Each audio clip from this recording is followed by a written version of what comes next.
1, 2. Okay. I hope you can all hear. If you can't, let us know. Sandy and her son Tim were checking out the sound equipment, and they are helping us find the best way to do this.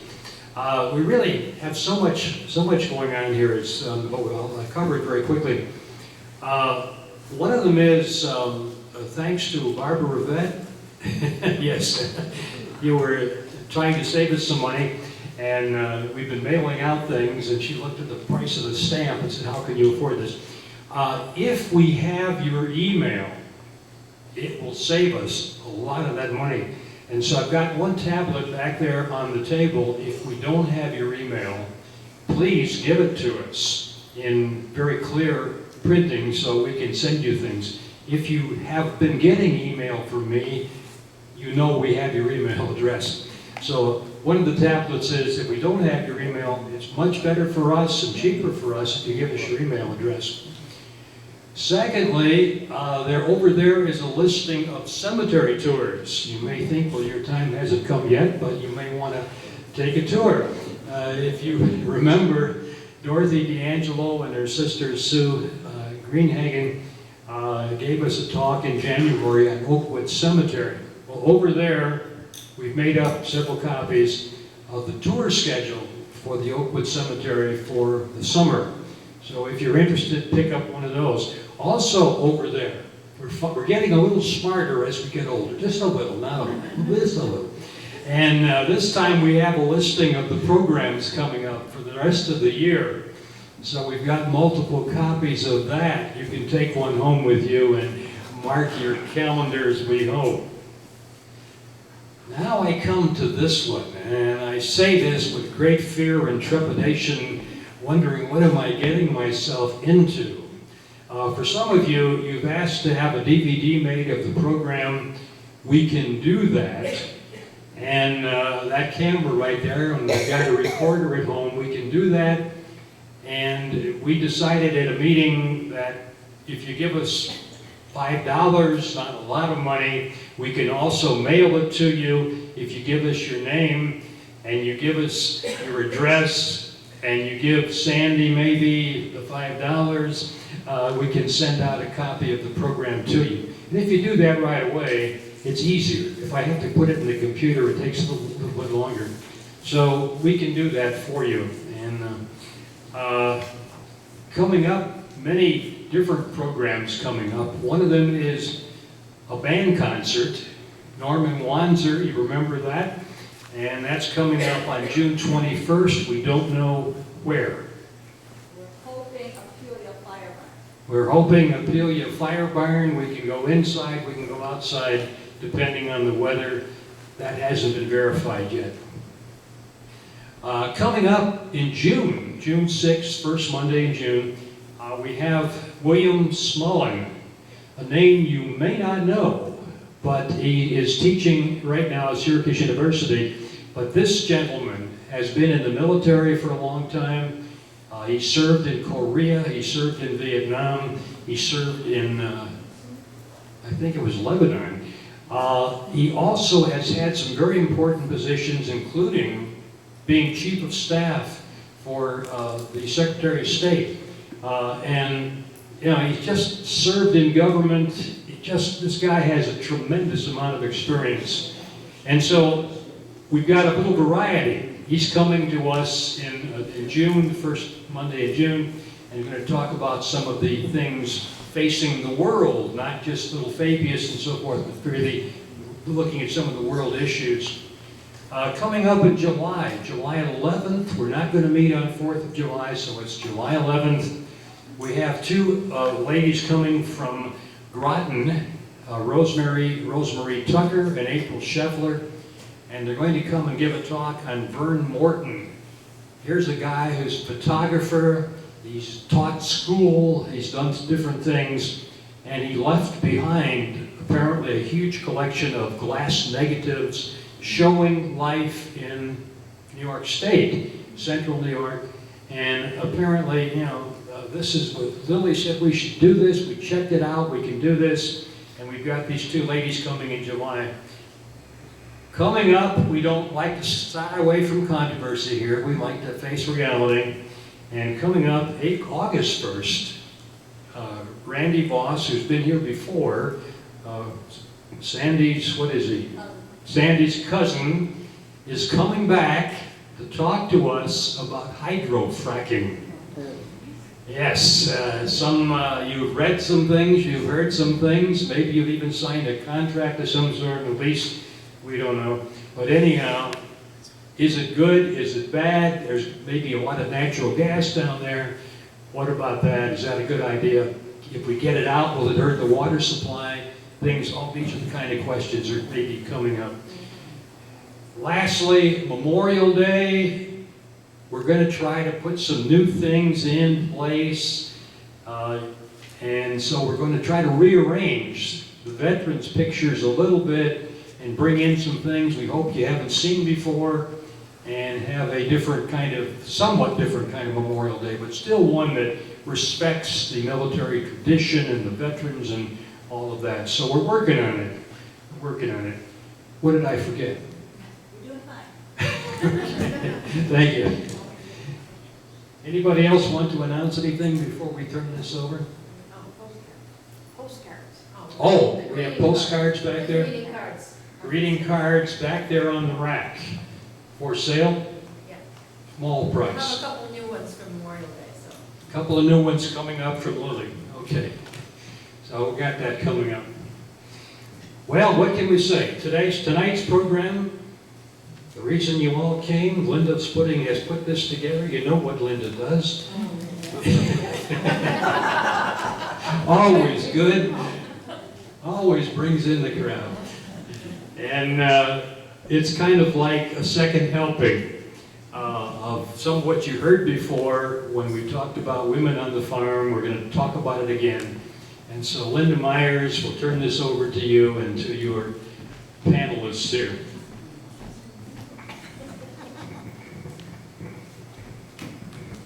Either they were really desperate and had to have a program, and I was foolish enough to say yes, or you're going to learn a few new things. And hopefully it's the latter. Margaret, get up here. There's a few folks that aren't showing. Get up here and sit because you're going to be asked a few questions. You grew up on a farm. The intent is to give you a little feeling of what it was like to be a farmer's daughter, a farmer's wife, a farmer's granddaughter, a farmer's friend, a farmer's worker, a woman of any type that had to do any work on a typical day on a farm. We've lost so many farms that these are kind of bygone opportunities for us to talk about, but again, they're memories, and hopefully someday you'll read about some of the things that took place here in the town of Fabius and the village as well. Let me introduce, if I may, the panel. We did a little variation, and we brought some oldies and goodies back with us, and we did some of the young gals who are daughters and maybe granddaughters of farm folks. So let me start on the other end and raise your hand. Doris Luxinger is back with us, and we're delighted. Doris has got all kinds of fun recipes that we're going to pass out and share with you in a little bit. Next we have the one of the two, because Sister Ann's going to get pulled up here in a minute because she thinks she can hide, but she can't. This is the Prindle family from Swift Road. This is Patty. Sister Ann, raise your hand. Thank you. Good job. Let's not hold the monkey worked up. And next we have Peggy Bryan Murphy. She's one of the Bryan girls. Now she's pretty darn good looking.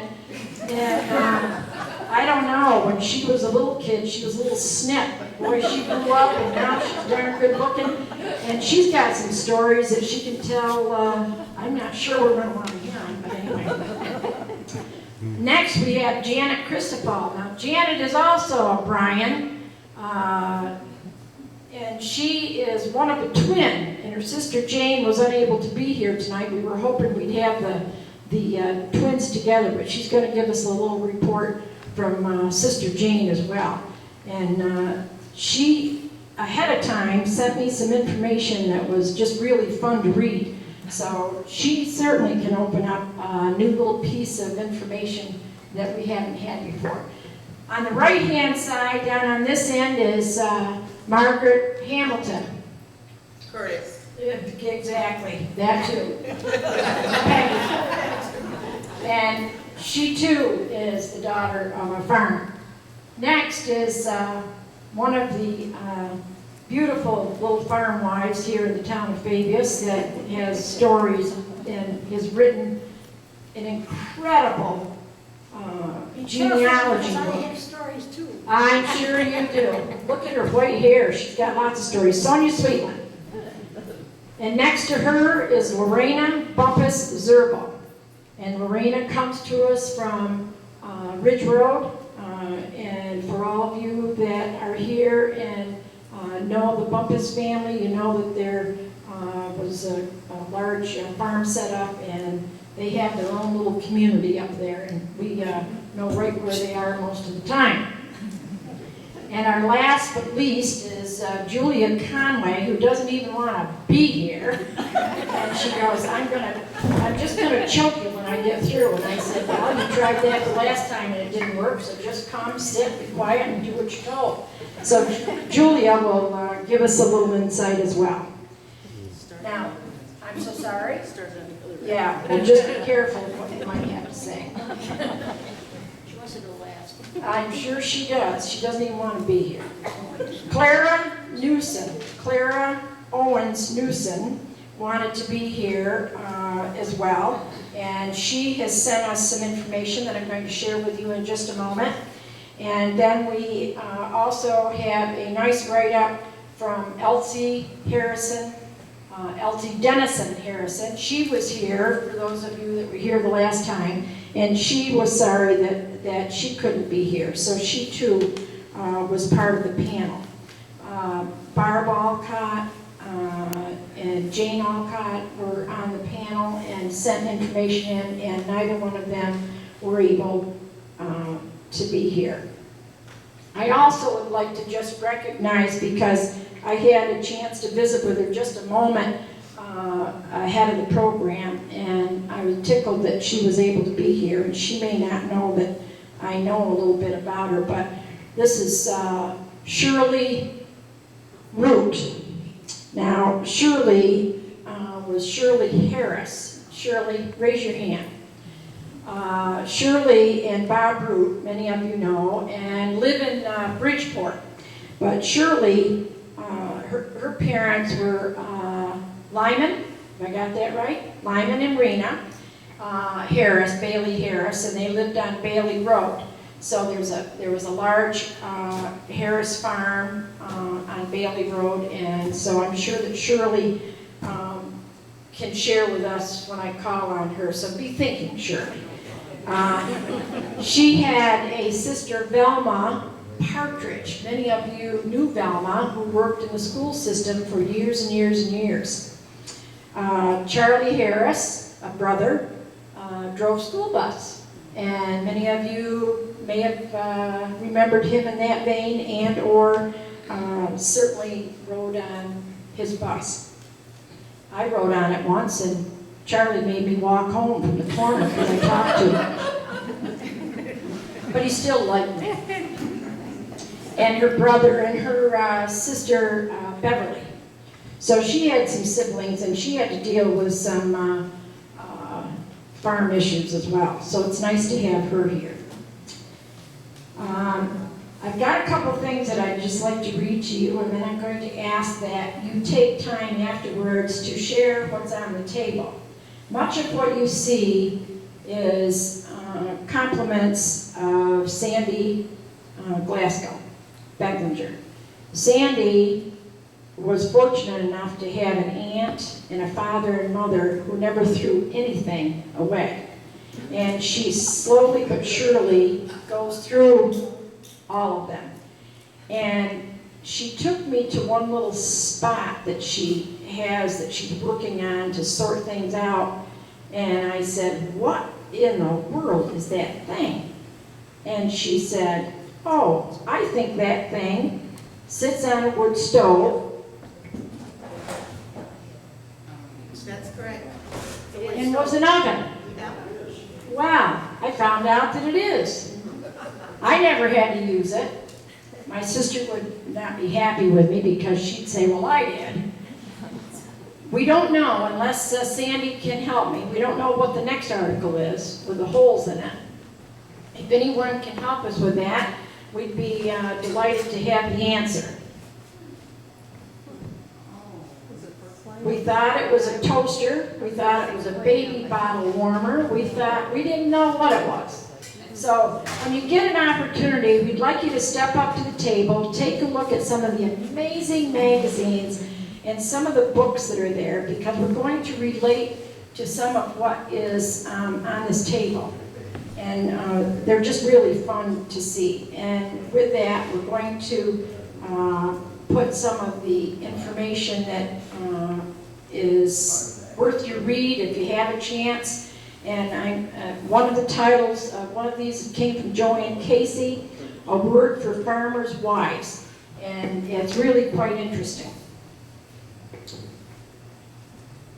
We have got a little bit variation this time that's different, because we wanted to zero in on old recipes and cooking and skillets and fry pans and tin pans and what it was like to have to store food and what it was like to clean the messes up and what it was like for everyone to prepare a large meal, which many, many people had to do.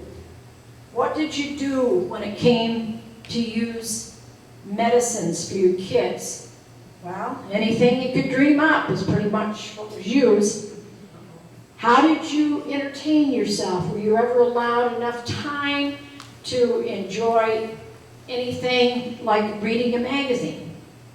How did you afford to buy the magazine? Did someone come door to door and try to sell those to you, or did you actually get a subscription, and how did you pay for that? Well, we're going to talk about that, because some of the interesting facts and facets that these people did on farms to raise money to buy a subscription or to afford a magazine has really been an eye-opener for me, because I never heard of some of what happened. Let me just read a couple of little things before we start with our panel. And this is titled Remedies We'd Rather Forget. In the late 1940s, if you came down with measles, chicken pox, or mumps, a county nurse came to your home and tacked a quarantine sign on your door. Other family members are the only ones that could enter. With measles, all windows were covered because you had to stay in the dark to save your eyesight. For mumps, boys wore a piece of cloth around their necks to keep the mumps from going down and making them sterile. That's an old wives' tale, I think. Might have worked. That might have worked. With chicken pox, all the scabs had to be gone before you could go back to school. When the nurse checked your head closely, it reminded me the way monkeys groom each other. How true that was. Come and get it. Harvest time in the mid-1940s is burned into my whole being. We did everything from scratch, especially when we prepared food to be served at noon, on the dot, to many hungry men. Mom had me up bright and early. I was a teenager, and I knew she needed help. But there were things I'd rather have done than trudging out to the coops to clean chickens for the meal. And I mean clean the chickens. Mom began frying early, carefully laying each piece of cooked chicken in the warm oven. Meanwhile, I peeled potatoes and put them into a huge pot to cook. The men loved my mom's gravy, not to mention plates of corn and cob fresh picked from the field. Add a couple of Jell-O salads and the hay crews were well fed. I remember there was nary a lick of gravy left in the bowl, nor one piece of chicken left on the plate. We made cherry, mincemeat, apple pies all the day before. The men wolfed them down with coffee, quarts of water, or fresh milk from Dad's cows. The cleanup, well, that was before paper plates, dishwashers, hot water tanks, or even running water. I spent hours washing and drying piles of dishes, pots, and pans. I learned so much from those busy farm days.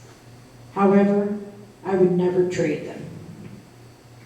There are several different articles that have been enjoyable to read from the magazine Reminisce. If any of you get that, it's just a fun way to kind of go back in history and look at and read about and talk about those kinds of things. So take an opportunity and look at those on your own free time, or certainly we can find a way to share those with you. Many of the women began to go to work when they could in school cafeterias. And so I think there are a couple different people here that have recipes that feed up to 300. So we're not so sure that you want those, but we certainly can offer them up if you need them. Okay, we're going to start with our panel, and Miss Janet, I'm going to give you the microphone. And you share whatever you want. Well, be careful.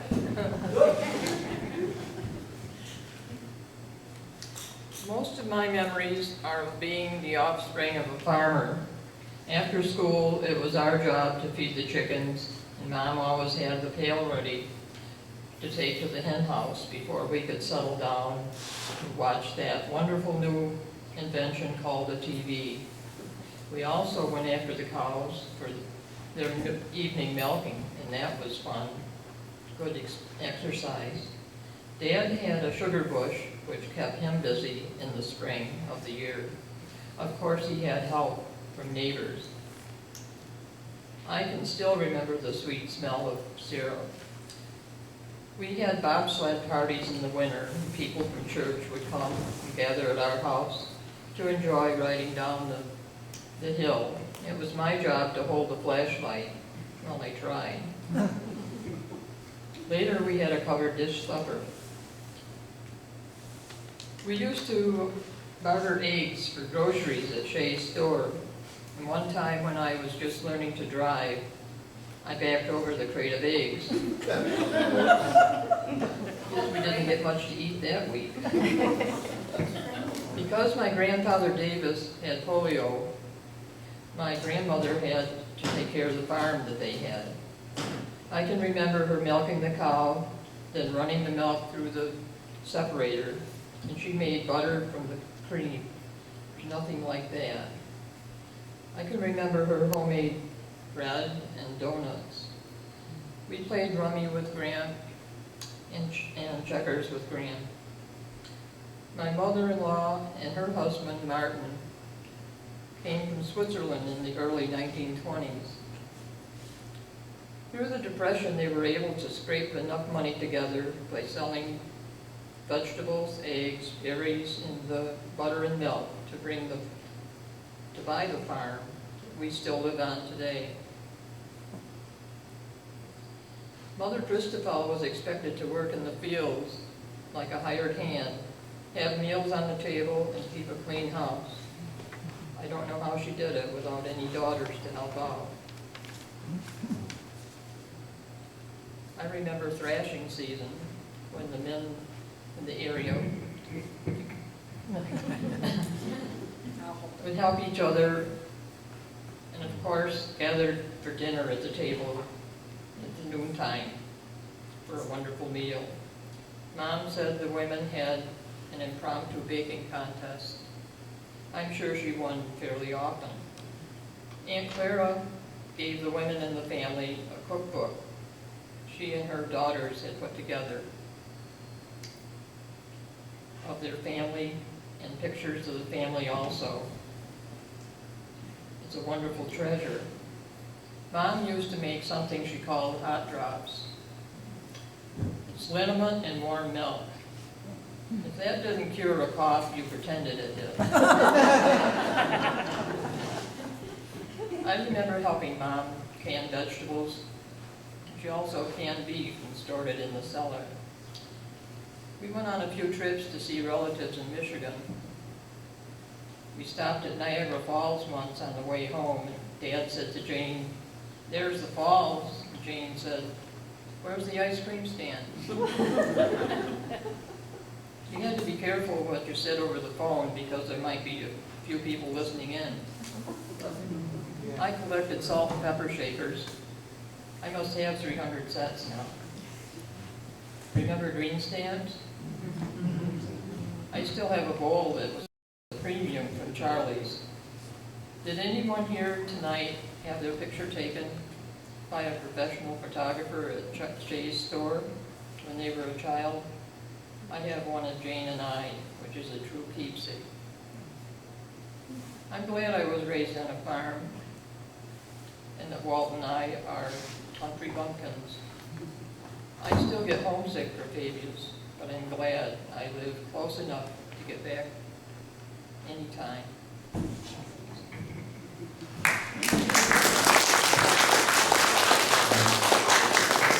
I never knew Charlie Shea had a professional photographer at his store. Who in the Lord's name was it? Who was it? Just somebody that came there to, oh, that's, Linda, they came there and they used to set it up about in the middle of the store, about where that place is where you go downstairs in the basement. I'll be down. Right near that area, I think. You ask Charlie, he'll tell you. Where is Charlie? Well, I'll be darned. Did you have your picture taken, Dick, in the... Did you ever have your picture taken up at Shea's store?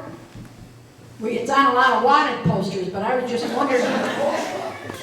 Post office? Yeah. That's where my picture was. Gotcha.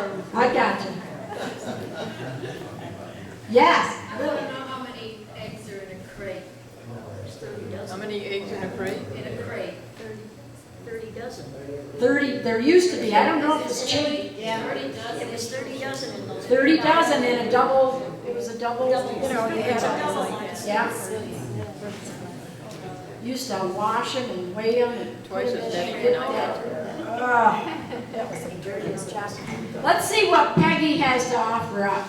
And then fill us in, Peg, what you're doing today, because I think that's kind of neat. Hold that microphone. I'm not as well prepared as my cousin Janet. My father was her father's brother, younger brother. But I'm Can you not speak prepared. up a little, please? Yeah, I'll do my best. Thank you. I'm the youngest of 6 children raised on a farm, just called on Bryan Road, which is right off of 91 here, near the Knapp farm. And just had fond memories. We all worked hard on the farm, which of course when we were younger we didn't appreciate that at all. But now we certainly do. But just fond memories of living on a dirt road and always having animals, and I was big with my animals, horses and ponies and dogs and cats and lambs, and just really enjoyed all those type of things. Haying in the summer, you know, riding my pony out to the field to bring my dad water, and switchel, if anybody can remember, if I'm pronouncing it right, which was something similar to a Powerade back now that we have now that has the vinegar in it and the electrolytes. Picking berries, did a lot of that, bring them back and had a lot of homemade pies. And what other things? Oh, what Linda wanted me to mention, my husband's home now preparing, we had gone out and picked wild leeks, if anybody's, they're also called rats maybe, or what are they called? Ramps. So we picked about 3 pounds over the weekend, so he's home processing those and pickling them, so we'll see how that turns out. Your house is going to smell nice. Yeah, they're very fragrant. What do you use it for? Just for an appetizer. We haven't done it before, but we just thought this was our year to do it. So that's what we did. what other things? Just we had eggs on the farm, and I can still remember having a man that was a German descent come out and do our butchering for us, and helped my dad do that, pigs and cows, and so we always had fresh meat. And oh, yes, and when we were children, there was a man called Little Joe. I don't know if anybody else remembers that came around and sold clothes out of the trunk of his car, and that was when we got new summer outfits. I can still, my sister and I remember, and he sold Buster Brown clothes, so remember that. And let's see, the Avon lady stopping by, You know that little Mrs. Joe? O'Neill. That little Joe, you know who he is? Joe Yeaman. Yeaman. And they're the ones that have the Yeaman. Oh, that's right, I do remember that name. Yeah, my mom could have told us that. Yeah. Yeah, he made the rounds in the summertime. What else did we do? Made homemade jam a lot. My mom was good and taught us girls how to all do that. And so we always enjoyed cooking. What else? What's that? Yes, yeah. My mom was a very good cook, so she taught us all how to cook and bake. That too. Nice homemade molasses cookies and all those nice baked goods. And let's see, my mom also would make elderberry wine. We'd pick the elderberries and have some enjoyment picking those for her. I knew there was something going on down there. Yeah. Elderberry wine, Yeah. aha, yeah. But just a good life. You know, you could ride your bikes on the dirt roads and no fear of anything. And just, this is my cousin Patricia next door. We always had good weekends that we'd be riding our ponies all weekend. We'd take our lunches and we'd gone all day and just have fun times together. Can't really think What of kind of anything else. toothpaste did you use, Peggy? Oh, we didn't brush our teeth. Why bother? You had elderberry wine. Baking soda, we would use that for toothpaste.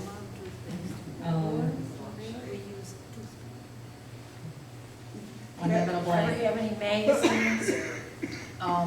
Farm Journal and Farm Wife my mom got. And for extra, as if she didn't have enough to do on the farm, she would go and work at Snow White. Does anybody ever remember that restaurant up in Pompey? She was the salesperson up there. I think just on maybe Friday nights, maybe Saturday nights, she would do that. And actually clean a few houses too, so I don't know where the woman got for all her energy. She was going all the time, had a garden. Did you have a party line on the telephone? Yeah. You were out riding around with the boys most of the time. Yeah. I think you were on the phone. But I think as a child I was listening in on the telephone when phone calls were taking place. You remember that. Mrs. O'Neill, I think, would visit. It was our Avon lady. Anybody remembers? Or she would stop by. And then Watkins Oh, sure. sales people would come for all the baking type extracts and things. Yeah, my dad was an avid motorcycle rider, so I would ride behind him on that. He enjoyed that for his downtime after all the work was done. Had good times. We would ride down to the parade every Memorial Day and ride our ponies and horse and that. That was always something to look forward to. What do you do today? And I'm a school lunch manager over at Tully School, so How many students do you feed? probably anywhere from 400. What type of stove do you have to cook on now? Oh, Besides your oven? we have a cook stove at home. I live over in Tisco now with my husband. We have 3 children who are now grown, and we like to heat our home with wood, but we also like to cook on it too. So I have it's called a home comfort wood stove that we enjoy using. Very good. Shall I pass it? Yeah. Sure, I don't think it'll lose. You might have to sit over there. You don't stand up. Yeah, they change places.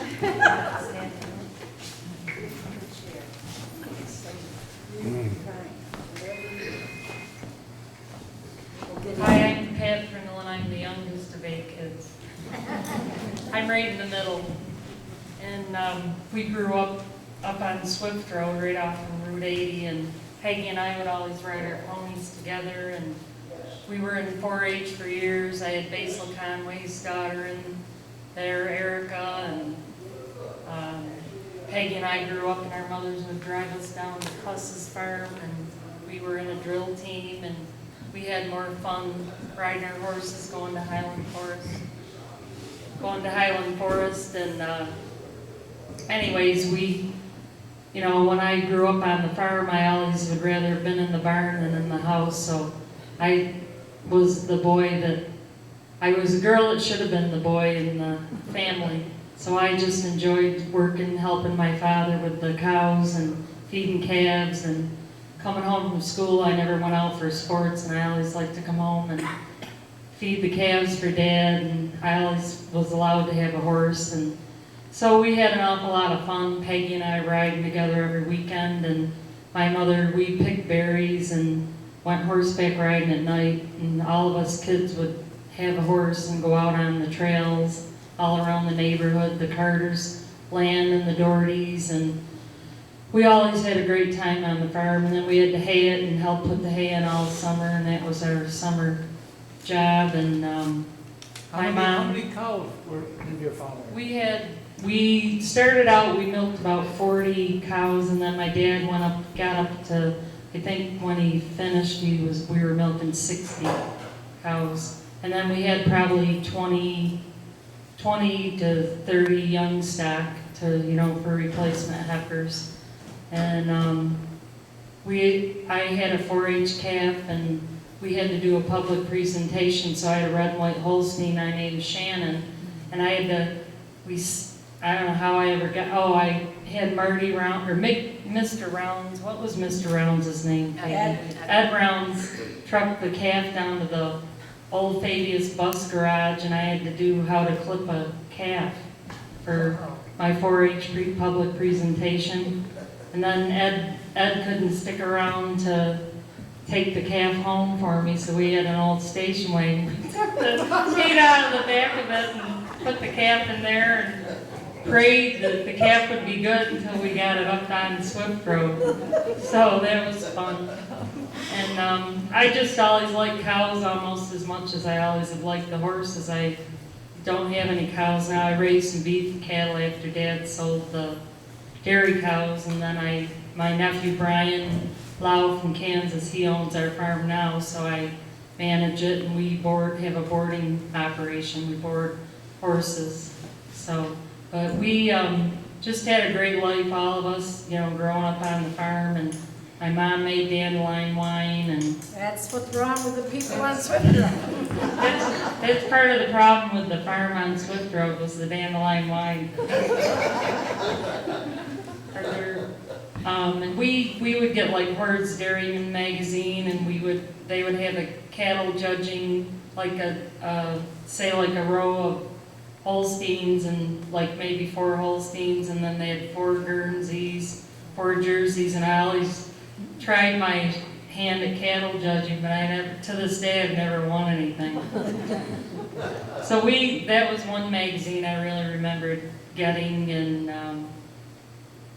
I don't really remember any other magazines of the farm.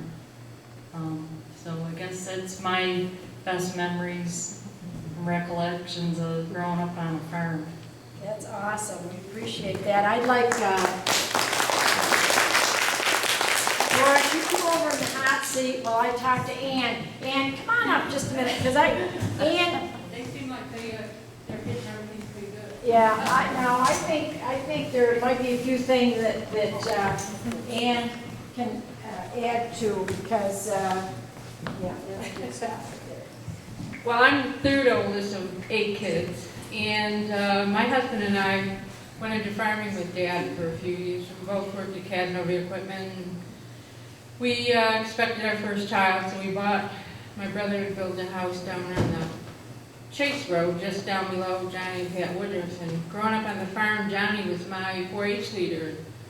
You write an essay, and Mom and I stayed up one night and read it and sent it in down at Onondaga County. Well, lo and behold, I won a calf. And it was from the Sky High Dairy over on Sky High Road.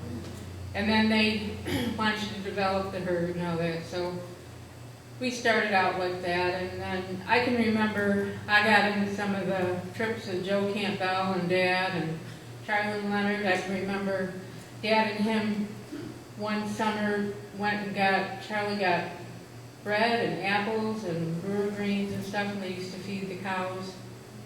Charlie would bring them up and dump them off, and Dad would try to putting that in there, and he'd have Guernseys to make the butterfat count go up for the Holsteins, and he'd always go to an auction and always come home with something, whether it be a duck, a rabbit, ponies. These kids were always doing that. And then he came home with a couple of goats one time and happened to bend over in front of one of them, and it bunted him while that went to the bushes. Then he used to tell us how back in the old days, when he was in the Coast Guard, and I couldn't believe he was in the Coast Guard because he couldn't swim. So when he passed away, we went through his discharge papers, and it said he has a twin sister that lives in Fabius, and she's 90 now. And Velda, thank God, takes care of her half the time. And she, on the discharge papers, it had his address as being there, and what he wanted to do was either a fireman or a plumber.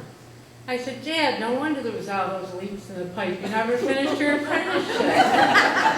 And he always got into the dandelion wine, and when my mother made that, she put it in a 20-gallon crock and everything, and when we went skiing, we took a little bit of, just a swig of that, and you'd be warm going up and down to Toggenburg. Of course, we grew up there. And our summer fun was renting a camp on Drider Lake, and then Dad would milk morning and night. He'd come over and try to spend as much time, but he'd never go in and swim. But he always had to go home and plow and work.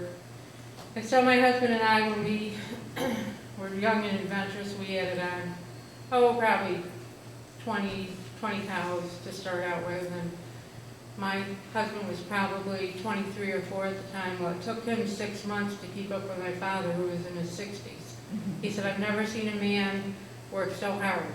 He really appreciated, and he said he respected him for all the work that he did and everything. And he really got to know Dad pretty well, and said those were the times to grow up. And then the Dohertys and Carters and Bobettes, we'd all pool rides and go to the Salvation Army for Halloween outfits, and we had great parties. And when we get snowed in, the cream on top of the milk would be so thick that you've never had whipped cream like that before. And it's funny, my daughter's going to the University of New Hampshire to be a large cow veterinarian, and she's working on organic dairy. Well, one of her friends has started a dairy up there, and she's back to drinking whole milk unpasteurized. And she said there's nothing like it. She couldn't believe it. And they always asked us why, when we were younger, how come we could go camp out in the woods with the Carter boys and the Miller boys, and why they could ride their bikes up and down. We rode to Pompey, and then we'd ride to Bruin bathtub on the hottest day, get cooled off, and then we'd sweat like heck coming back up with all of our bicycles. And why can't we do that, Mom? And I said, it's because times have changed. They're not like it was when we were young. We could do, a lot of things, and we'd get off the bus. We wouldn't be there 5 or 10 minutes, and we'd either be at the Bobette's house. Patricia would have baseball games with the Bobette kids, and they'd use bricks for bases, and we'd be gone from morning till night. It was the greatest thing being brought up on a farm. And I always laugh because I work in the city now, and people go, you don't have street lights? You eat brown eggs? And one thing is, they said they couldn't believe that, because we're raising chickens now that we do that, and they go, you're really Aletha's chickens? And I said, they're probably better than what you're buying in the store, but if anything's not store-bought, and we don't have cable TV, and they said, you still have rabbit ears? Channel 3, 5, and 9? So there's quite a lot to be said for life on the farm. It was great. Thank you.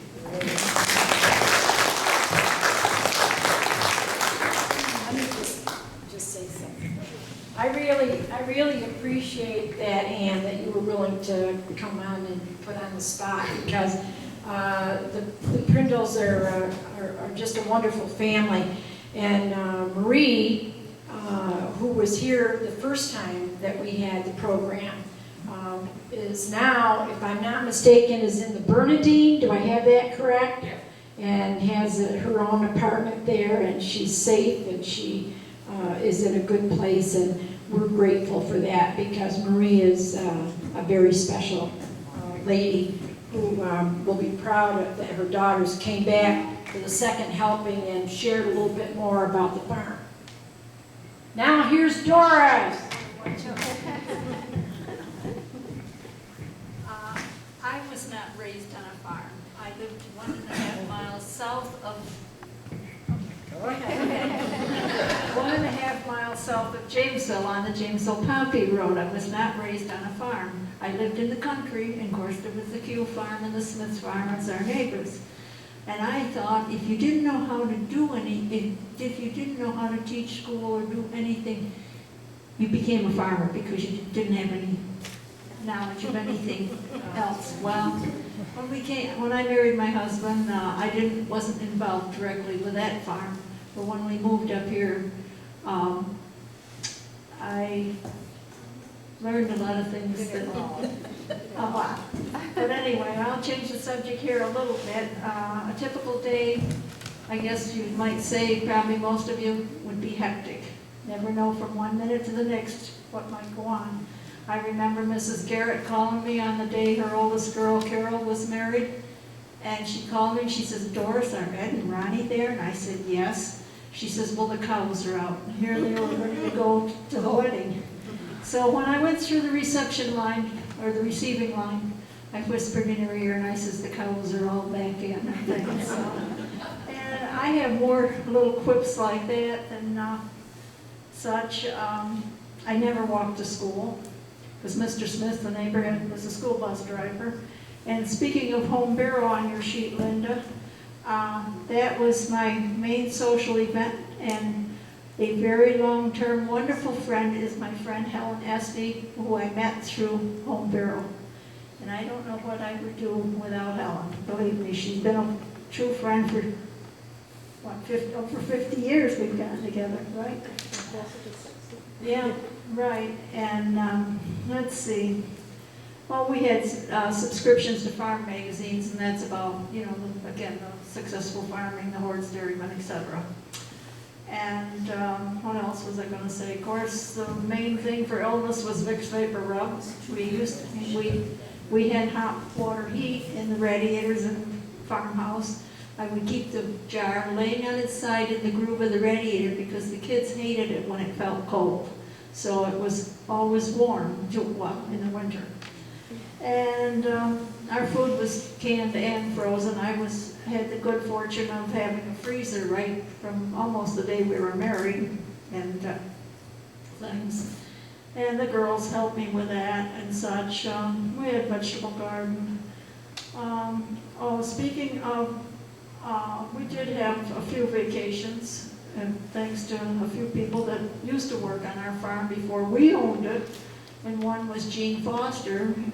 He came and stayed while we went to Yellowstone. And what else did I want to say here? I had a new kitchen in 1959, but I think it was in the fall of 55. We bought the farm in 55. We had the Jerseys, of course, and next door was all Holsteins. So when Mr. Casey, John Casey's bull, came over and bred my Jersey the last day they were in pasture.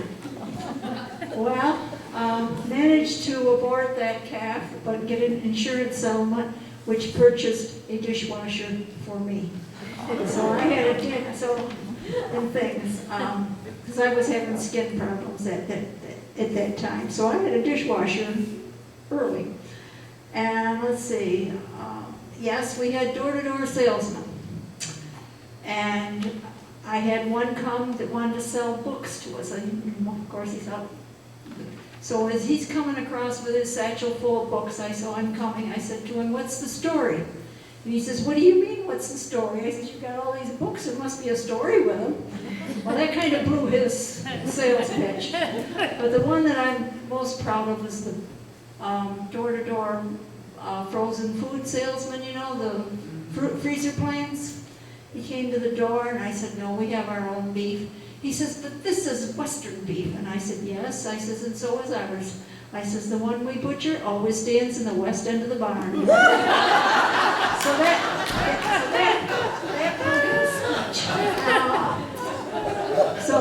and my theory with salesmen on the phone or anywhere, if I didn't need it when I get up in the morning, I sure don't need it when they call or stop in. So, and I did work off the farm for 5 years, 2.5 years at a florist in Homer, and 2.5 years at what is now Key Bank. It was First Trust back then. That's back in the 60s. So, other than that, anything I learned on the farm, I got showed how to do it after I made a mistake. So that's the way it seemed to work. Tell us a little bit about the recipes that you brought with us and for us tonight. Well, they are not real old. They aren't down through the family because I just don't have any of those. They are from my daughter-in-law and my 2 daughters. And they are far better cooks than I am, so. Well, I don't know, you look like you ate just fine, and your husband, you had to do a lot of cooking, didn't you? But they make it.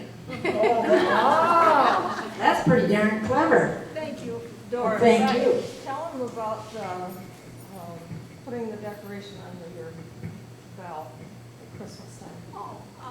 We have had a farm bell on a telephone pole, but the pole is now broken off. But anyway, you mean what's The real high one. being in the loader on the tractor? Yeah. I would go up to decorate the bell, put some greens on it and a ribbon, and then one year I did put some lights on it, but I was put up with a tractor loader, and so I could reach it. It was quicker than dragging on the ladder and things, so, and such like that. I painted our barn one year. It took me from March to November, all by hand, brushing it all on, and That wasn't that long ago either, was it? 58, I think. Or no. When I was 58. Yeah. 20 years ago. And I had more men in the barn. I could just reach the white trim by taking 2 paint sticks and putting them on a paintbrush and to extend the handle, and I could just reach the peak of the white trim. But we tied the ladder both ways, and to get to that peak, the reason it took me so long is I would paint maybe an hour at a time, and things like that, come down, rake hay or something like that. But we used the tractor with the loader, raised it as high as we could, put the 28-foot or 32-foot extension ladder in that. But to get up to the loader, I climbed up the 6-foot step ladder to get into the loader and go on up. Well, I had different ones that came to the farm, and it seemed to be the men that said, they'd see me up there. I would never be up there. Of course, we tied the ladder both ways because it was windy and things. Did you ever take a picture of that? Anybody take a picture? Yes, I have one, but I've lost it, and I've got to go through all my pictures to find the negative. Yeah, one of our hired men took a picture of me way up at the peak. But, 2 years ago? What? 2 years ago, Erin painted the barn, our granddaughter. Yeah.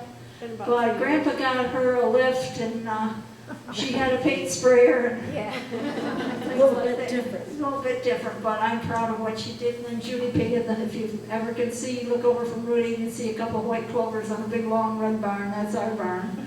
The reason they're white, 4-leaf clover, is for kind of a spin-off from our name.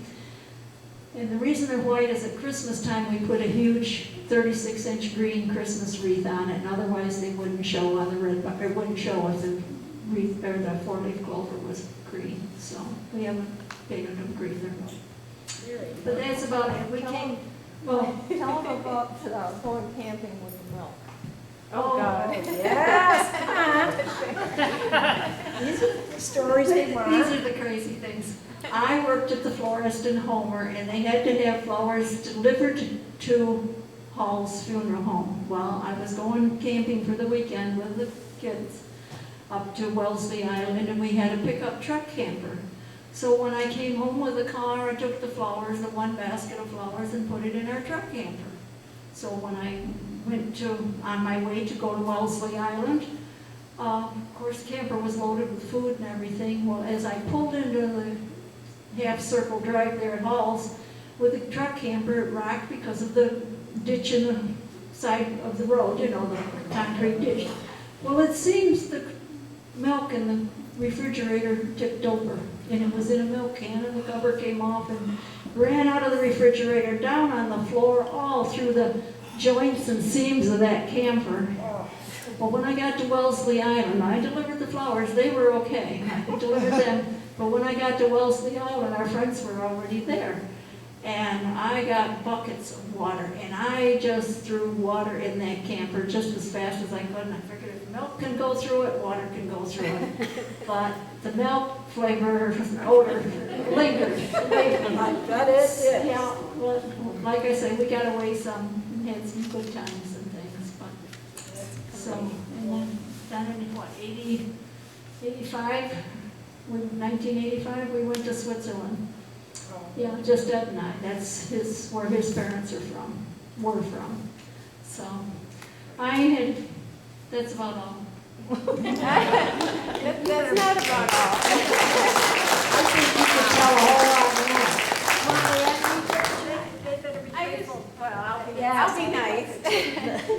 I'm Doris's daughter, Judy, and I just want to add, she spent a lot of time teaching us girls everything, from wallpapering, sewing, cooking. So even though she says she's not a good cook, she taught us the basics that took us far and wide, believe me, because I had my own restaurant because of my love of cooking. She let us make the messes in the kitchen, and I'd have girlfriends over for So we can get you. okay. I would have girlfriends over, and we could, make cookies, or we'd go camping down in the woods, and similar stories of riding bikes and just the freedom and, but above all, everything she had taught me I forgot over the one years. story on the farm, that was Ellen wanting a horse. Yeah, we were never allowed to have a horse. I don't know. Well, Ellen decided, she saw in one of the farm magazines. I'm sorry to Take more time, but she saw in one of the farm magazines, I think our Jersey Journal, which was a breed issue, the breed, showed this girl riding a Jersey down, and the udder was swinging right out to the side. So Ellen decided, that's Judy's oldest sister, only other sister, sorry. Anyway, she went out and she used a loop of baler twine for around the neck, and around the neck, and it was really like a choke on the cow. And she patted it on the stomach, but it wouldn't move. So she told her brother to hit it so it would move. Well, he hit it with a board. Needless to say, Ellen ended up on the ground, and that was the end of that episode. And still no pony. No horse, no pony. Oh, man. Yeah, I think as a result of us not having a horse, I never had a good experience on a horse. The first one reared up, I was always told, oh, this is the tamest horse. Well, forget it. If you put me on it, it did something. But from, bite the girlfriend next to me, or go in the pond, or whatever, or dead run back to the barn, and I had to take a dive off of that horse, or I was going to hit a tree. So, but I think it's important, all the things we did learn on the farm, that most of my girlfriends didn't learn and have no idea everything. Thank you. I didn't come prepared, obviously. Well, that's fine. I think it's just a nice testament that we have a mother-daughter, and you can share those thoughts and feelings, because many of us would like to be able to bring our parents back and tell them a lot of things that we didn't tell them. How about Miss Margaret, you come here, because this isn't long enough, and you can just share with us, if you will, a little bit about what it was like for you as a daughter. Okay.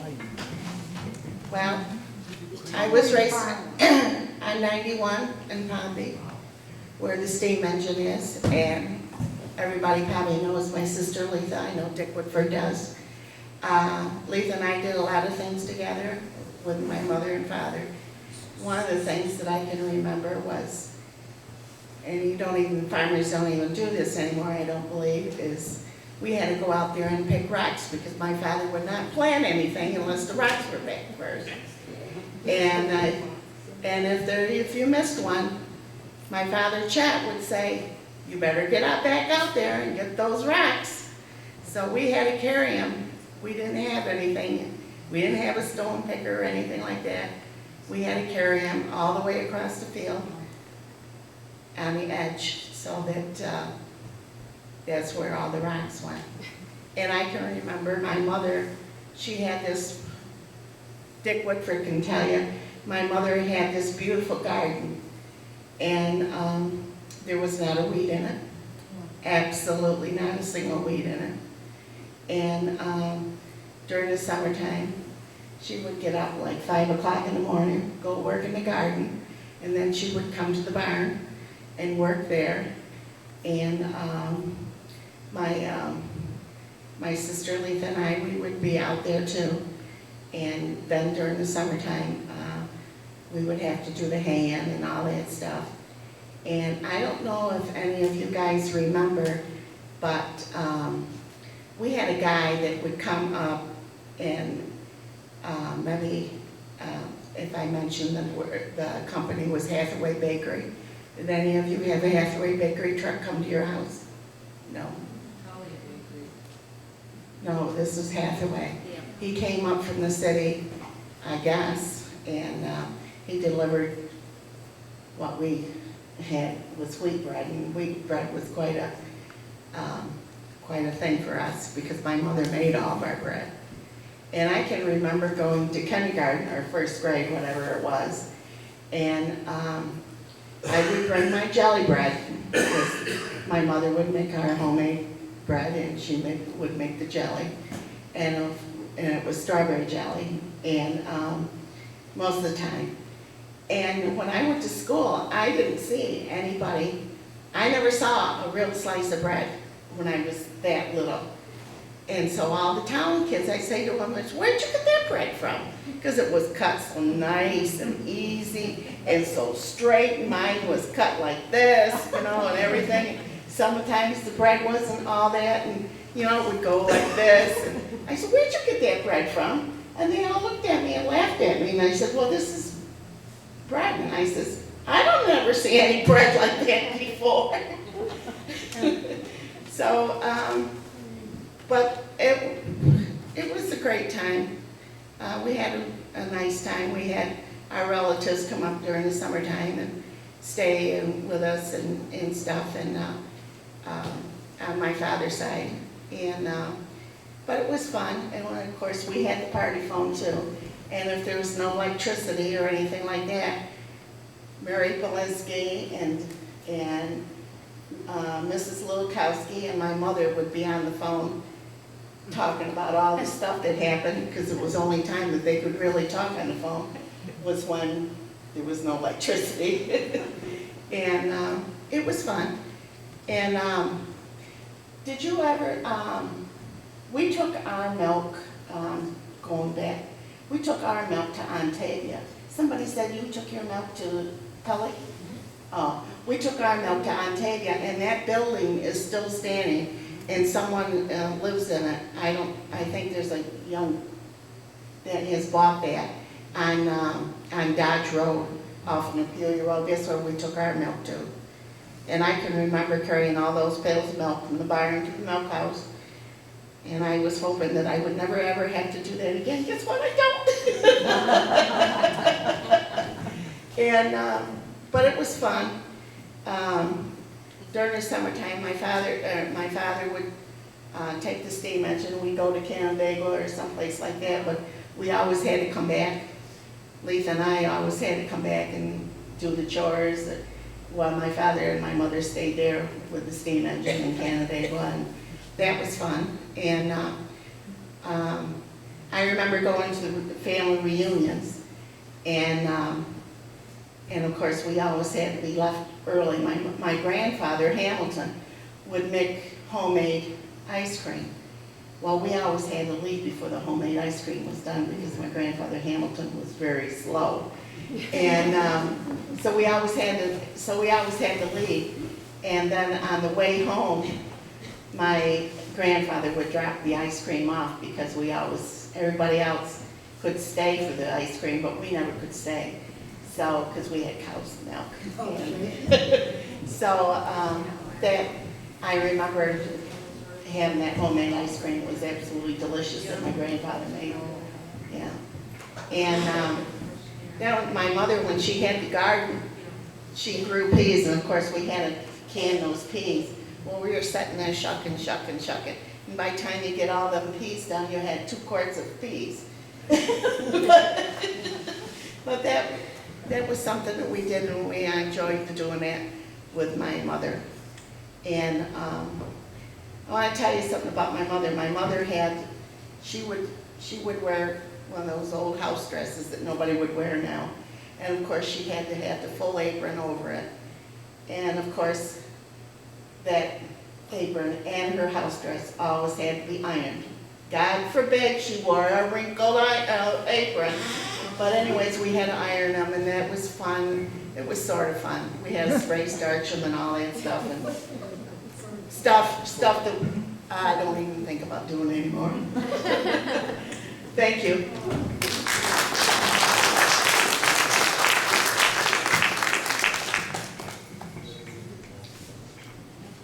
I wrote an essay titled World Telephone. Huey. In 1948, when I was an 18-year-old student in Allegheny County Normal School in Michigan, I thought I'd share some excerpts. I think my outlook on old hens has changed a little in 60 years. Why is it that every time you want to use a telephone, there are 2 old hens hackling about what they've done, what they're doing, and what they're going to do next week? Of course, in the same category are the people that ring in on the middle of the conversation. When somebody really special calls you long distance, then everyone on the line suddenly wants to call Gertie because it's really urgent. Or they have to tell Daisy that the Cubs won the game last week. A typical conversation on our line goes like this. Well, Jane, someone's ringing in. I guess someone wants the line. Hello, Daisy. The toilets at school I'm sorry, but the line is busy. Oh, is that you, Alice? What are you saying? I said the line is busy. And I said the toilets at school are plugged. The line is busy. Well, this is important. Well, la-di-da, this is long distance. I'll send Sue down to the school with Santa Flush. The line is busy. Do you get it? All right. Oh well, such is life. I guess we all have to live and try to make the best of it. But if you've ever been on a party line, that's really how it was. Okay, we've got Miss Sonia next up in the line here. I think this will reach. Let's try it.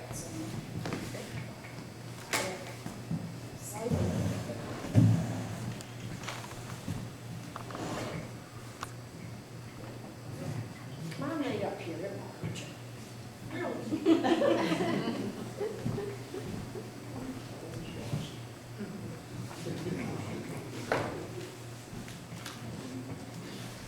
I don't remember what I said the last time I was here, or what I did yesterday, so you're in for a big treat.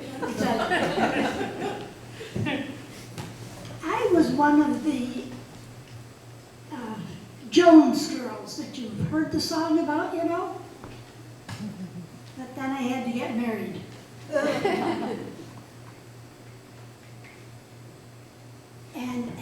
one of 4 kids. He was the oldest. All 3 boys wanted a farm. So he said, well, we'll buy a farm. Which we did. Out on Route 8. Poor old broken down thing. Dear God. But my father and his father owned very good, productive farms south of Casanova.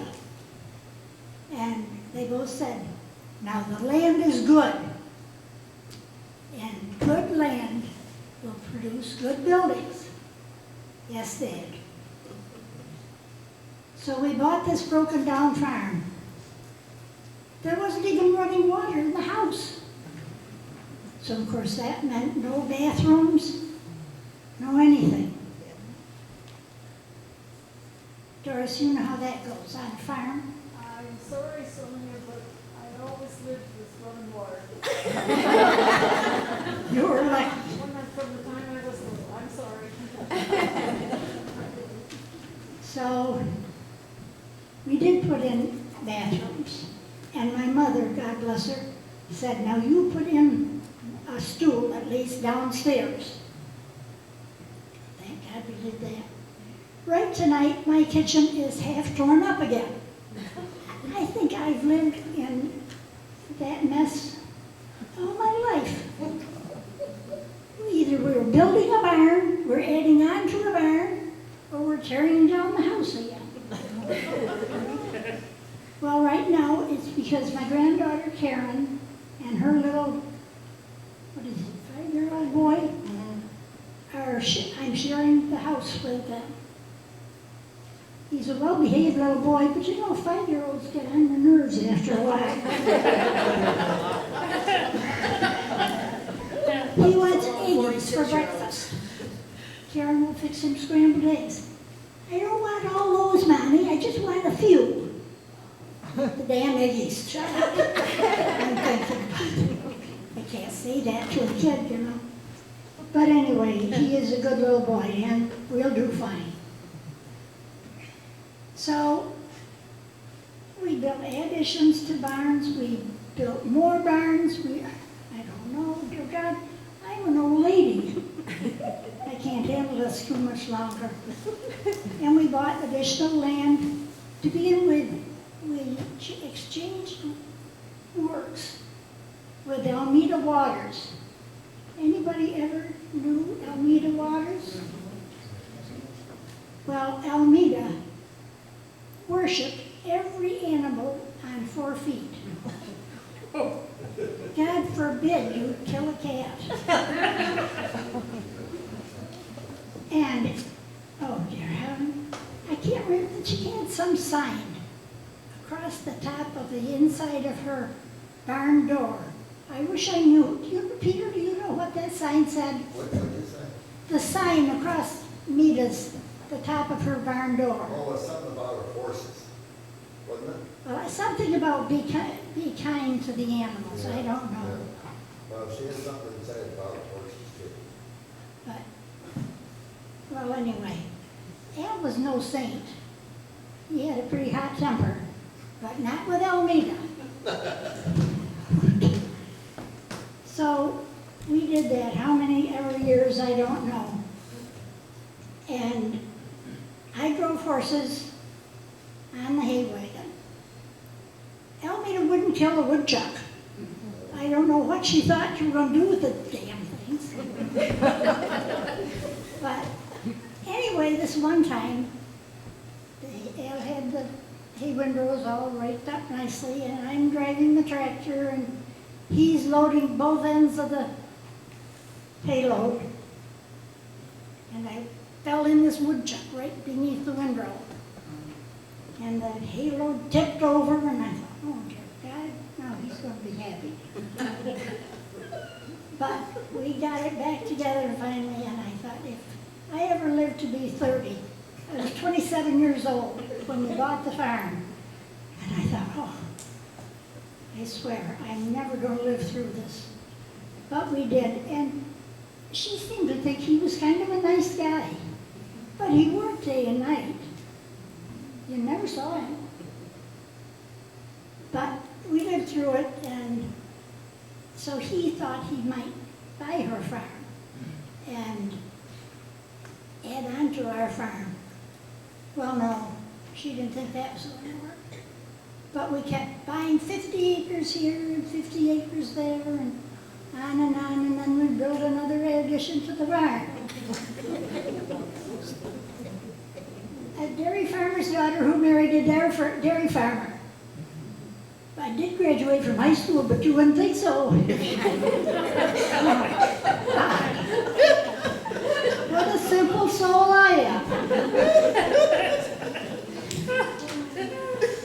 But anyway, we made it, and in fact, we were financed, and Al found out later the guy who financed us through this institution was driving potential buyers past our house, our farm, and saying, now that farm will be for sale very shortly. Well, he was livid, if you knew Al. And so he managed very shortly to refinance with a different outfit. He was going to have no part of them any longer. So we made it. We surprised that guy and made it. And I don't know what else you want to know. Except I finally went to work, and that didn't make him happy, because if he wasn't able to support a wife, he doesn't deserve to have one. And about that time I thought, well, damn, go on your own way.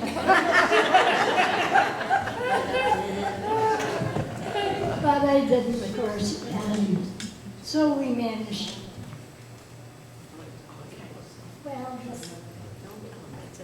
Well, so finally, I don't know when, 2 years ago, I wrote about my ancestors and our experiences and all of this stuff.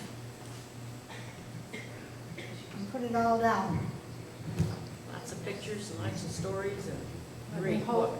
hold it for you. She spent a lot of hours doing this genealogy, pictures. It's a beautiful, beautiful book. I have been able to read most of it, and it's just beautifully documented, and a lot of love has gone into this, so she should be really proud of it.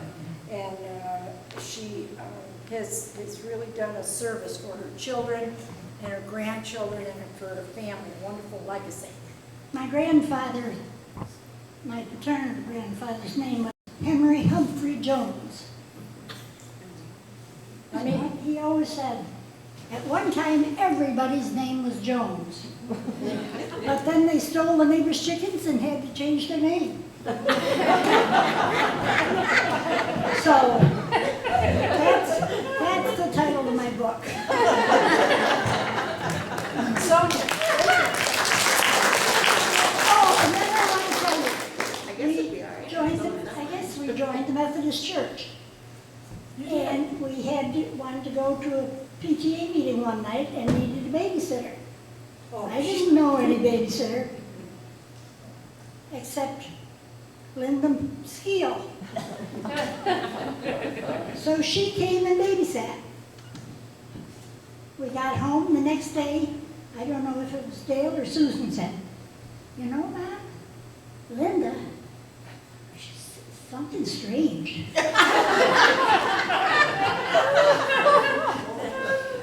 He said, first, he came downstairs and she was sitting on top of the refrigerator.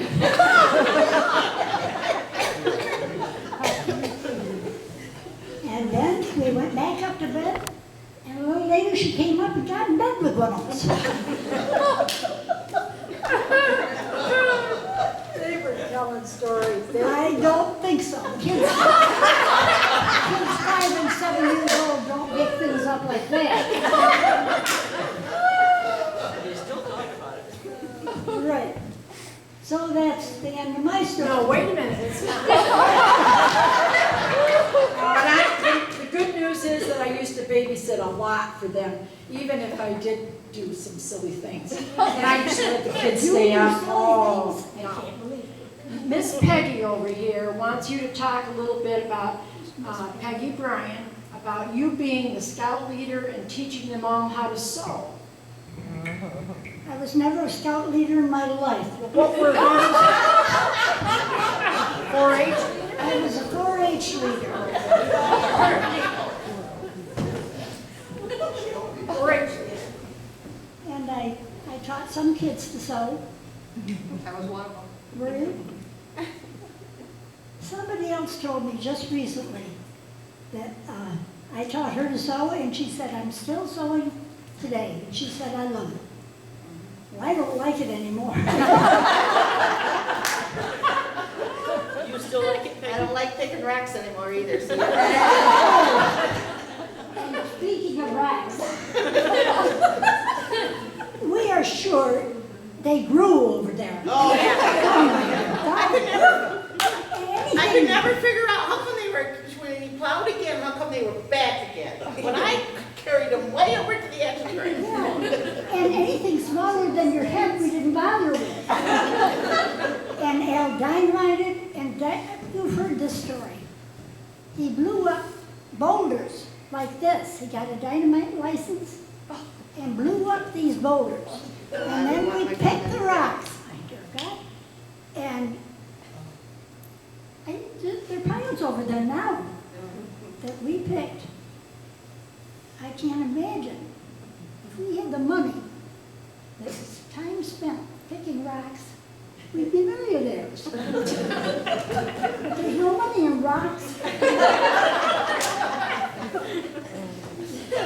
No, but you got yelled at when there was one there.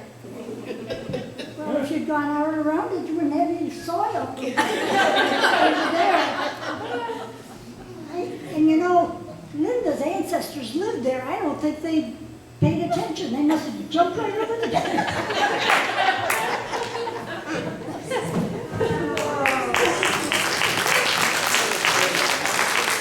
I think we all had rocks in our head at some point. Oh, gosh, Marina, let's see if you can follow that one. This might reach here. Another troublemaker at Fabius. Yeah, right. Pam was the first one. We went to school together. I gotta tell you that my mother pretty much stuck to the daily routine of Monday was your wash day, Tuesday was your ironing day, Wednesday was your mending and sewing day, Thursday was your cleaning the house day, Friday was the shopping day, and by the way, my mother never drove until the 60s, so that meant my father and mother went shopping, and I can't picture them two shopping until years later. They did all right. Dad always put in extras. Mom would yell, we don't need that. And he says, who's paying for this, you or me? And you know who won. Saturday was always cooking and baking day, or baking day mainly, and I always remember Mom always making pies and cakes and cookies. And she always made molasses cookies, and when she did, she always put raisins in them. And I have a cousin that lived in Pompey. And Mom never made the molasses cookies every Saturday. And it wasn't, you know, any set thing. But my cousin Ricky Bumpus would know. We don't know how, but he would know. He would be down that afternoon, and Mom would hear a knock at the back door. Hey, Aunt Bernice. Has you got those cookies ready? And he would always get them. And when my mom passed away, he said, you know, I'm going to miss those cookies. I said, I'll send you some. And I did. I made them for my mom's recipe and mailed them to him up in Central Square. And then Sunday was always church day. And I always used to go to church with my grandmother and Grandma Bays. And that was my early days going to the Baptist church here. And I'll never forget those times. And we also had family days. When we were younger, we pretty much stayed close to the farm because Dad had to do the milking and my older brothers helped him. By the way, I had 4 brothers and 1 sister, 2 older brothers, 2 younger brothers, and my sister was younger. And my sister was almost 6 years younger than I. So I was always like the middle one that always watched out and took care of them. We always had 1 vehicle. I can remember the first Buick that Dad had, and if we missed the bus, you walked. And especially years later, as we got older, my dad started to drive bus, and he always told us, you all better be up and make the bus. Otherwise, you will walk. Just because I'm driving, don't mean you're gonna get picked up. That's true. There was a home bureau, but my mother didn't belong to that, but I can remember my grandmother belonged to the Grange, and I have her certificate inside a family Bible at home, and I will cherish that. We had magazines, everybody can remember the Sears catalogs, right? Well, that we had out in what we call the outhouse. We had an outhouse on the farm until probably, I think it's the late 50s, early 60s, when my father put in a bathroom in the house finally. My father took over the farm on Ridge Road, and back when his father passed away, he quit school at the age of 16 and raised his brothers and sisters, and there was 11 of them in all. Yeah, and my father had an older sister than him who trained to be a teacher. She moved to Pennsylvania, but all the others graduated from Fabius school. Dad was the first Bumpus to own that farm, and I have a certificate from, I believe it's the Farm Bureau, stating had been in the family at that time 120 some years for that. So I was very proud of my father. Getting to some of the stories on the farm, I can sympathize with you when you drive the tractor. My father let me drive the tractor one day, and he had that wide front end on the John Deere, and I used to just drive right straight up. Well, you know me, I'm driving straight. He didn't tell me to miss any holes. I went in a woodchuck hole and bent the frame. Well, needless to say, I never drove a tractor again. It did get fixed. He wasn't mad.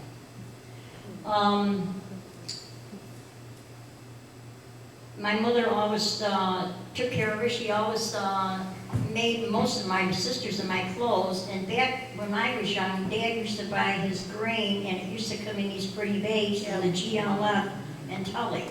She would take, after they emptied the grain, she would take that material, take out the hems that were in them, wash it and wash it and wash it, and then dry it and iron it, and make my sisters and my clothes with that. At, I think I was maybe 11 or 12 years old, she bought me a little sewing machine. Of course, I had my doll. And when she did sewing for my sister and I would sit there and make little doll clothes, and I still have that sewing machine of mine. My daughters want it, and I want part with it, yeah. My mother always worked at home. She until probably maybe in the 70s and 80s, she did work for a lady up the street called Mrs. Elmindy. But I think they were more friends, and they just wanted to be with women because they're out in the country, and it was nice. It was good for both of them. And I noticed in here that you want to know what they used for cleaning toilets, Clorox. Still use it. And it was used on the farm, and I still use that. And we always had green stamps. I can remember my mother saving green stamps and buying the picnic basket, which I now have. And still just like brand new. We used to have Joe Yeaman come to our door too. We'd close, and he always gave us a stick of gum, of Wrigley's Spearmint gum. I can always remember that. We used to have a rag man that used to come and collect rags too. So we always hustled around and grabbed any rags. Of course, we had to let them run through my mother because my brothers were trying to throw away some of their clothes they didn't want. But it was fun. And we always had Cooper's Dairy that used to come around with ice cream. And you could buy ice cream, and Tully Bakery used to come and used to buy cookies once in a while. Mom didn't want to cook or bake or whatever on the weekend.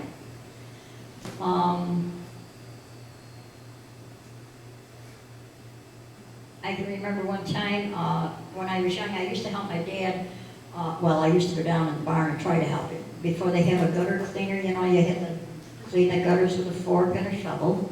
One on one side and one on the other side, and you do that. And then it'd be empty. Well, my sister was younger, and she wanted to go play, so I says, well, let's go down in the barn and see if they clean the gutter. So we went down, and she says, I want to run up through there. And I go, well, take off your shoes and socks, please. It was empty. The gutters, you know, they were clean, basically. So I took off mine, and she wanted to race, so we'd race up and down. Well, my father came down and caught us in the gutters. He says, you girls better go in the milk house, wash off your feet, put on your shoes and socks, and get back up to the house. And by the way, your feet are going to grow big. I didn't believe him. I take a 10. Never again did I go in that gutter. I can't picture myself with a size 20.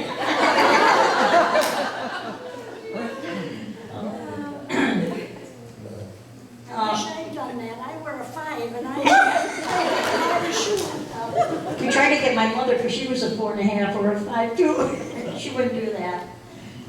Some of the magazines that we used to get was the Farm Journal, the Horace Dairyman, and one of them, I think it was the Horace Dairyman, you could get patterns for making dresses and stuff, and Mom used to send for them through there, and that's where she got our dress patterns from. I don't know if any of you can remember the Writer Gleaner newspaper. We used to get that. That used to be one thing in the family that we used to like to read in the Tully Independent. Yeah, Tully Independent. We used to call it the Tully Glad. Yeah. Mom used to subscribe to the True Story magazine, and I used to like to steal it after she got run with it and read it.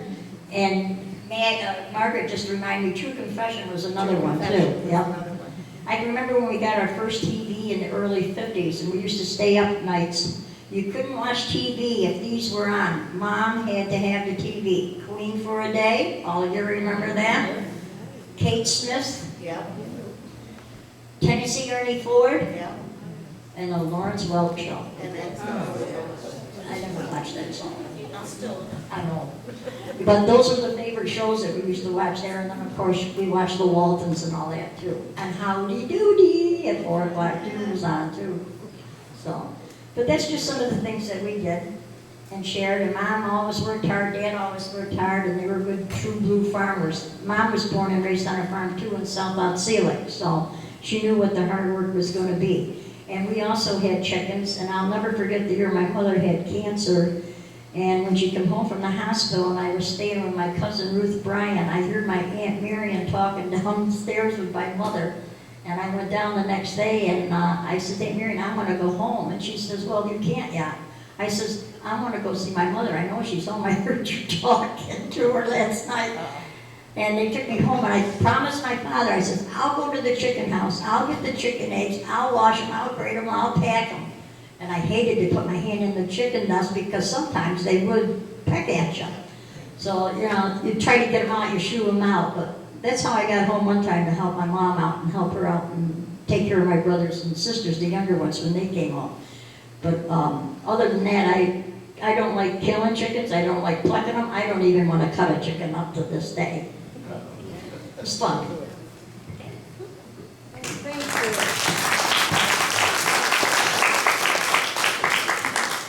To begin with, I wasn't a farm wife until I was 23, and I'd never even really been near a farm. So I had a couple little stories from Delphi.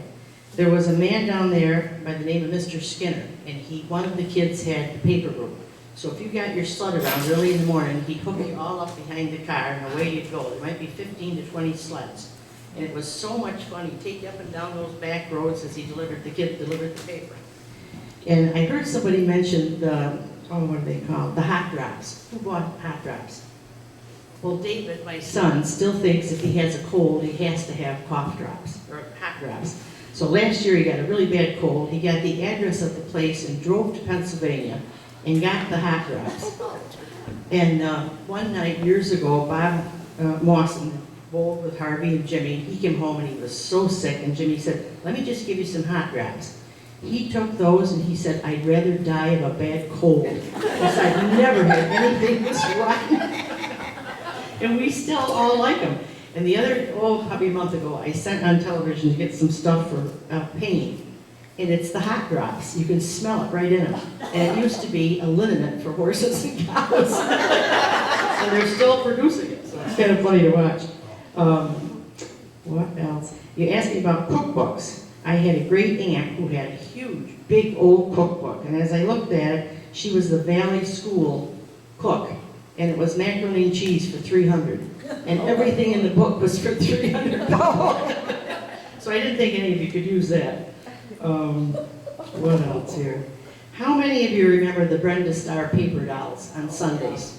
You remember those in the paper? Yes. I still have them. I never found anybody that was worthy enough to use them, so they're still there. And I got them of movie stars and a whole bunch of stuff. So a good friend of mine said, put them on eBay, you can sell them for a lot of money. And I said, I don't know. They're still there. They're in an old stocking box. What else here? I can't even read my writing.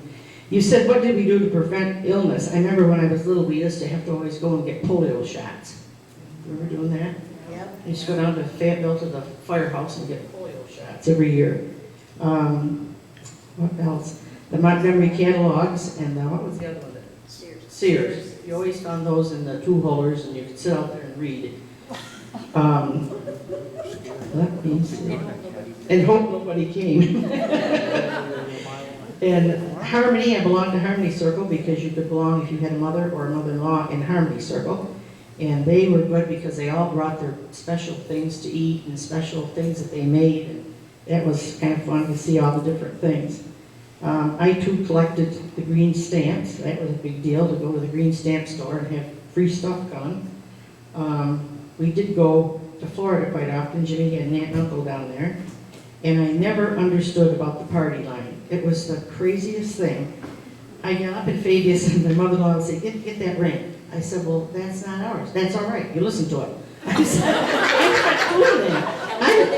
I'm not going to do that. Nellie Dwyer. The two of them went back and forth and they never missed a conversation. And I would not pick up that phone. I thought that was terrible. What else? So I didn't work on the farm ever because I worked at the telephone company for 5 years and then I worked 26 years in the post office. I was home when my kids were little and then I got the post office job. So I'm not a farm girl really. I did the bookkeeping and that was all. In the first year they brought that up, my father-in-law come up and I said, well, do the taxes. He brought up a great big drawer and dumped them and they were all been paid by cash. I didn't know what any of them were. And I said, what is this tire for $800? You got gypped on that. He said, no, that's a tractor tire. It was on sale. So I had a lot to learn about farm bookkeeping. So I guess that's all. I didn't do stuff on the farm, so you're in.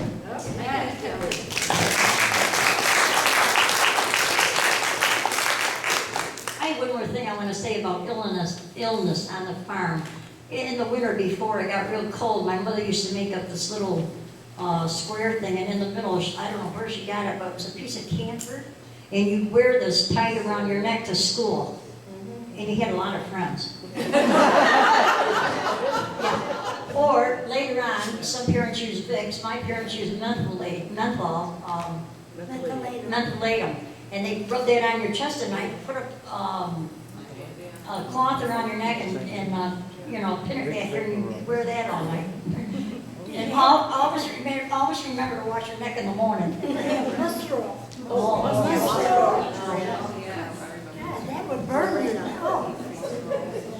My mother had ordered, no, I just lost my thought. Pressure cooker from Montgomery Ward's. Wow. It was one of the big ones that she thought she had to have to can with.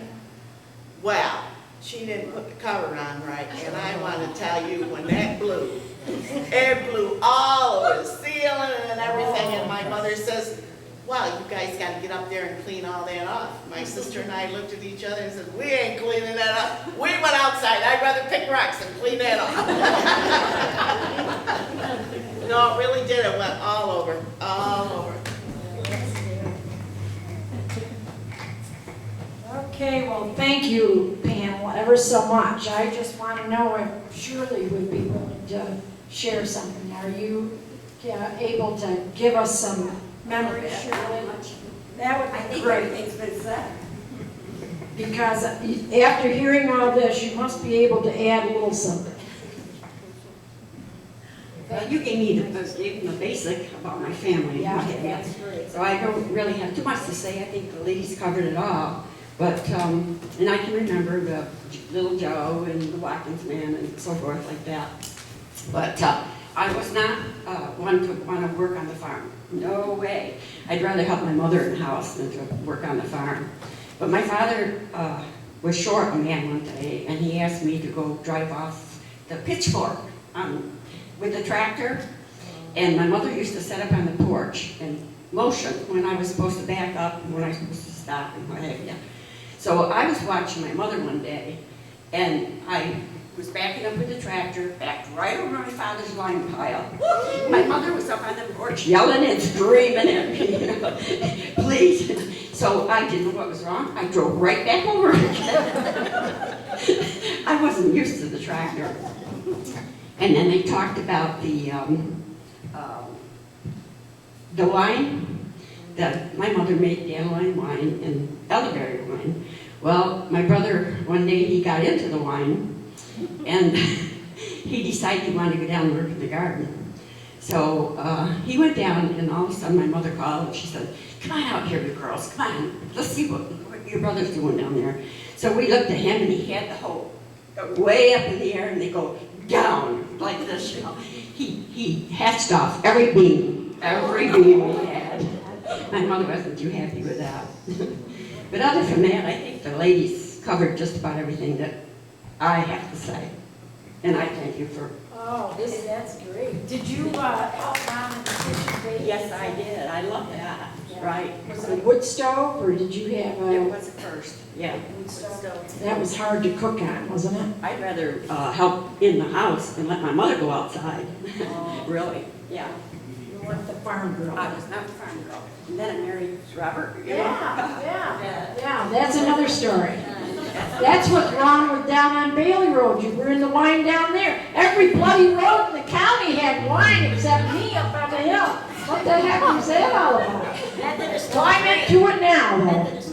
Well, that's true. Just a couple of points that I want to, and we're going to try to wrap up, but a couple of points that I want to talk about, and that is the entertainment that women have, which was very little. If they were able to go to Harmony Circle or Home Bureau, that was a delight to them.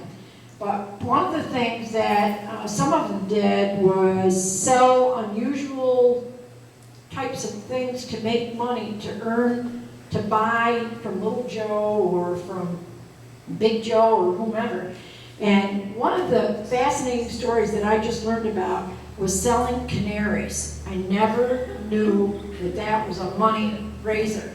So I'm going to ask Sandy to share that with us because she has a book on her grandmother that sold canaries. People sold eggs, they sold butter, they sold all kinds of things, but canaries, I never knew there was such a thing.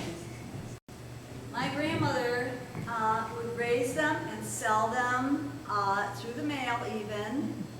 We used to walk in the enclosed porch, which we called the conservatory, and there were cages of canaries. And I always grew up with a canary in the house.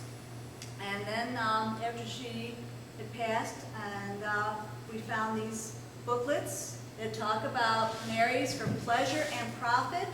And this is the catalog of the bird department down in Philadelphia. So I brought those to share with you. So yes, it was an interesting thing, and it was common for us to know about it growing up.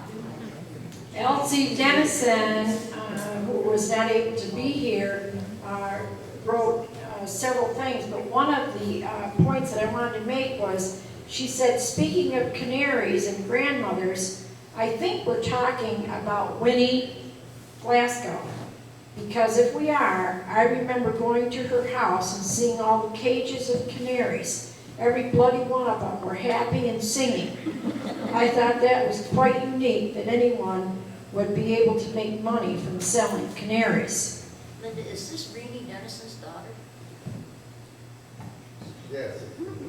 Rena Dennis, Sandy Rena Dennison? No, this lady here, Renee Denison. Oh, no, Winnie, Rena Dennison is the mother. Yeah, Yes, that's her correct. daughter. That's her Oh, daughter. that's what I That's asked. correct. Yeah, That's okay. correct. All right. Yeah. All right, put two and two together. And for vacations, she said if she wasn't allowed to go to Suburban Park or the State Fair, there was no such thing as vacation. You'd get lucky to pack up a picnic and be able to go there for a few hours. So that was one of the things that she wanted me to share with you. And she was surprised that some people never heard of Listerine toothpaste. So that must have been pretty popular at some point. There are probably another hour's worth of information that we could share with you, but we're going to cut it right off. And I just want you to know that we have been fortunate enough to have copies of recipes that are up here for your taking and your enjoyment. And Lorena has some, and if you want copies of Lorena's, you're most welcome to.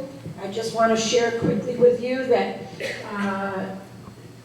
these recipes, that these food products that you see in front of you are made from recipes from 1940. This one is a chocolate layer cake. There was everything in this recipe except chocolate and no directions and no temperature. I kept putting it together and I said, I gotta think about this. So we're gonna sample it. It's a little addition here and there. Was that the one with the eggs? This is the one that didn't have chocolate. And this is by Ruby Hamilton. And Ruby Hamilton used to live where Bob DeMoore's home is. This is Marie Nichols, who was a relative of Grace and Bernard Rowley on Rowley Road. This was a nut cake. So I tried making this nut cake. Well, the recipe was fine until right down at the bottom, and it just had 2 egg whites. It doesn't say what to do with the egg whites. It doesn't say where to put the egg whites. I have no idea what you're supposed to do with egg whites. But you'd be surprised what I did with those egg whites. So you shall sample that as well. If you cannot devour or try these, we have sugar cookies. Those are okay, I think. Yes. So those are some of the recipes that we're going to try. Just wondered, what did Aunt Clara have to say? Well, some of yeah, Aunt Clara had some of the same kinds of things that so much has been shared with, but you hold right on and let me see if I can. I'm caught somewhere. John caught you a long time ago. Yeah, that's for darn sure.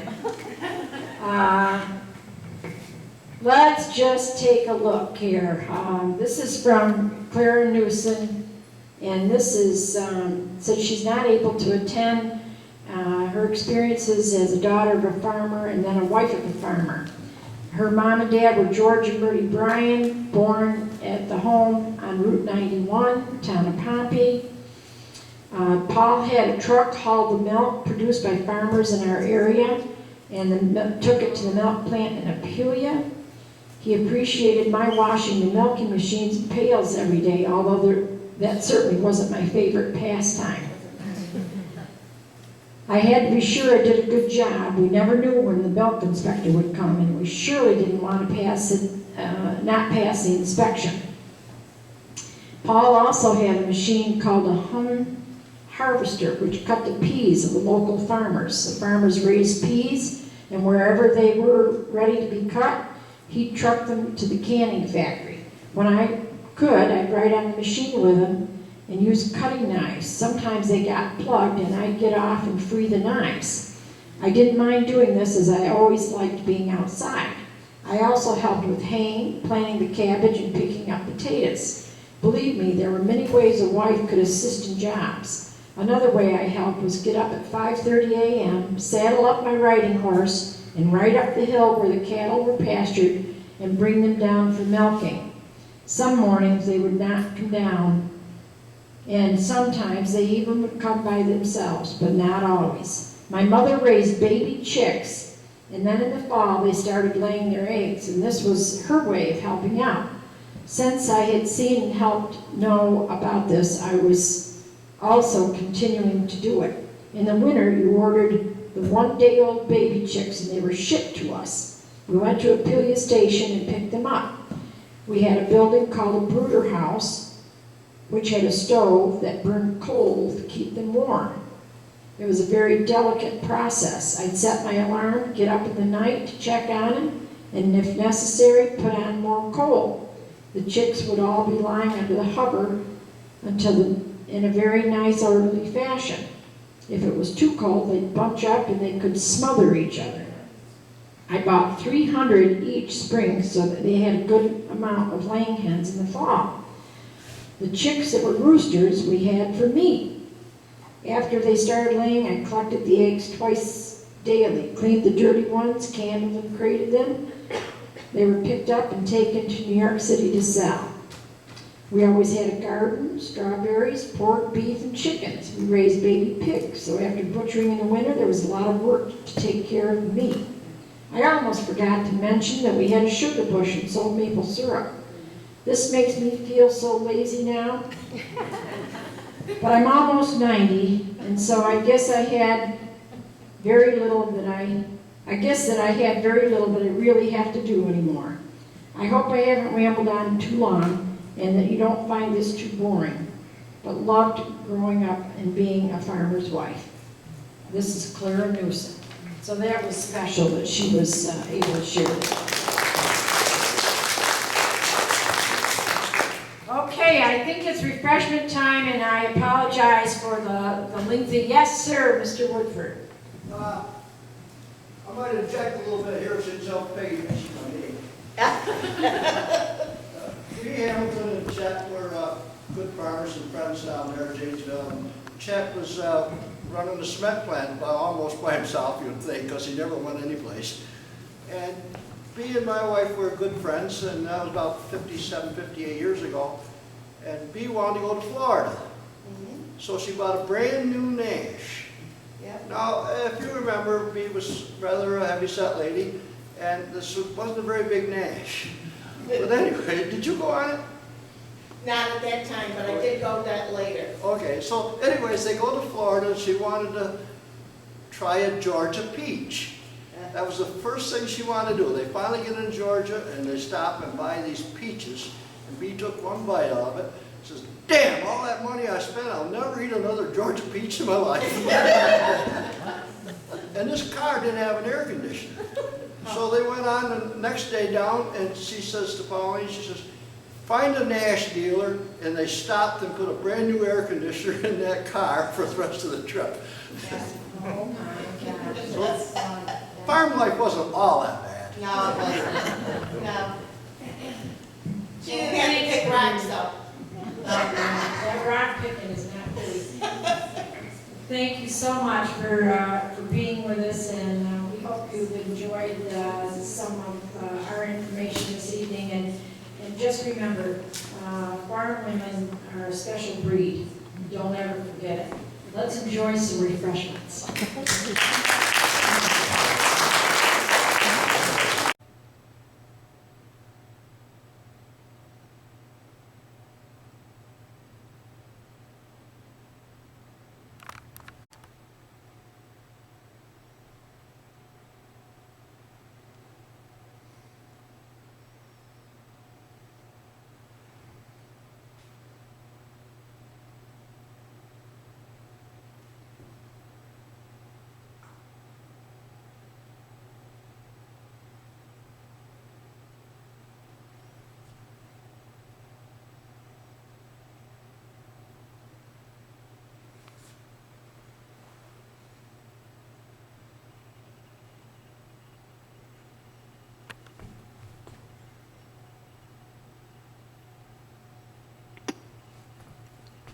Mm.